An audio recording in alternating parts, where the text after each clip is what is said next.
आज से लगभग एक सप्ताह पहले आज ही के दिन उत्तर प्रदेश के हाथरस जिले में हाहाकार मचा था। वो हाहाकार पूरे देश में सुना जा सकता था। एक सत्संग स्थल पर ऐसी भगदड़ मची कि वहां पर 123 जिंदगियां देखते ही देखते समाप्त हो गईं। उस हादसे को कवर करने हम भी वहां पर हाथरस में मौजूद थे। जो अपनी आंखों से दृश्य हम देख पा रहे थे वो बेहद भयावह थे। वो दिल दहला देने वाले थे। वो निशब्द कर देने वाले थे। घटना स्थल पर मौत ऐसे तांडव कर रही थी कि मानो आपकी आंखों के सामने एक लाशों का समंदर पड़ा हो। आपने ऐसा दृश्य और हमने जीवन में कभी नहीं देखा होगा।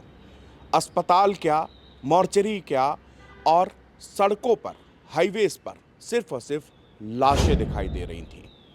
हादसा सत्संग स्थल में भगदड़ मचने के कारण हुआ।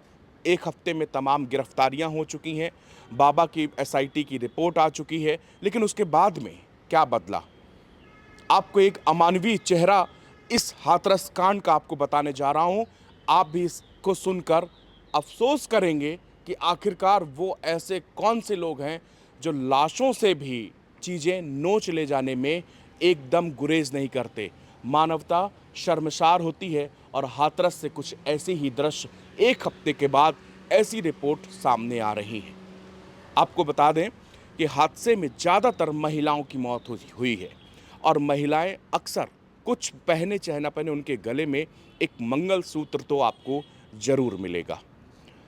हादसे के वक्त जिन महिलाओं की मौत हुई उसके बाद उनके परिजनों के पास बाकी सामान जो उनके बैग में था वो तो मिल गया, लेकिन उस बैग से पैसे गायब थे। महिलाओं के गले से जेवरात उतार लिए गए। मंगलसूत्र नहीं था, कान में बालियां नहीं थी। ऐसा मैं नहीं कह रहा हूं, लोकल रिपोर्ट वहां की ये बयां कर रही है।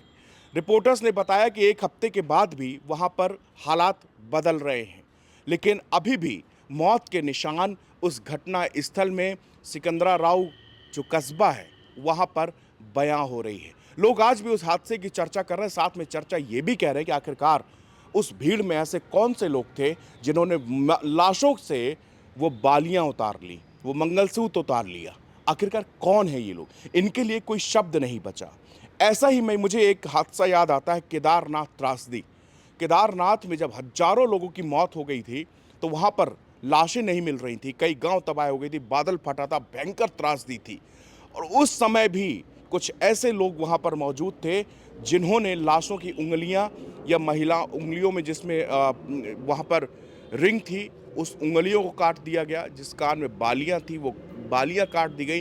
पुलिस को सर्च ऑपरेशन के दौरान जब वो वहां पर लाशों की तलाश से रेस्क्यू टीम जो थी उनको ऐसी भरी हुई एक बोरी मिली थी जिसमें उंगलियां और कान थे कटे हुए। वो भी वो देख के दहल गए थे।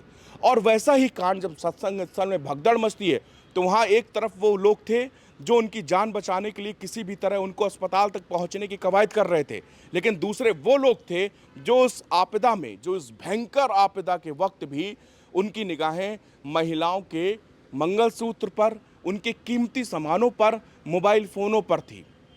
कासगंज में रहने वाले एक एक वहाँ पे उनकी माँ गई हुई थी उसी सत्संग में। उन्होंने बताया कि ये मम्मी मम्मी का ना तो मोबाइल मिला, ना तो वो जो एक मंगलसूत्र और कान में बाली पहने थे वो भी नहीं मिले। ये सब गायब था। बाकी कुछ सामान इसके अलावा वो वहाँ से मिल गया है।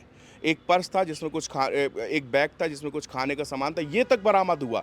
लेकिन ना मोबाइल फ़ोन बरामद हुए और ना ही मंगलसूत्र, सोने चांदी का कोई भी सामान वहाँ पर बरामद हुआ है। इस तरह के लोगों को आप क्या कहेंगे? हम हर छोटी मोटी बातों में सरकार को कोसते हैं, लेकिन हमारी व्यक्तिगत नैतिक जिम्मेदारी क्या है? आखिरकार क्यों ऐसा बार बार इस तरह के दृश्य देखने को मिलते हैं? इसके लिए आप कौन सा एक एक्सक्यूज़ है जो इस बात को जायज़ ठहरा सकता है कि लाशों के ढेर में से लोग कीमती सामानों को चुराने में भी उनको एकदम शर्म नहीं आती? हाथरस आज ही के दिन एक सप्ताह पहले एक भीषण कांड हुआ था। इस मामले में बाबा भोले वो अभी तक फरार है और एसआईटी ने भी उनको क्लीन चिट दे दी है। अभी तक इस मामले में जो एसआईटी की रिपोर्ट आई उसने प्रशासन को वहाँ पर जिम्मेदार ठहराया है और प्रशासन ने के कई अधिकारियों को योगी सरकार ने सस्पेंड भी कर दिया है। लेकिन इन सब बातों से इतर, प्रशासनिक कार्रवाइयों से इतर सबसे बड़ा जो सवाल है, आखिरकार वो कौन से लोग थे हाथरस कांड में जिनको आपदा में अवसर नजर आया? वो कौन लोग थे जिन्होंने लाशों में से कीमती सामानों को चुराने के कोई गुरेज नहीं किया? आखिरकार इनसे बड़ा क्रिमिनल अगर है तो कौन हो सकता है?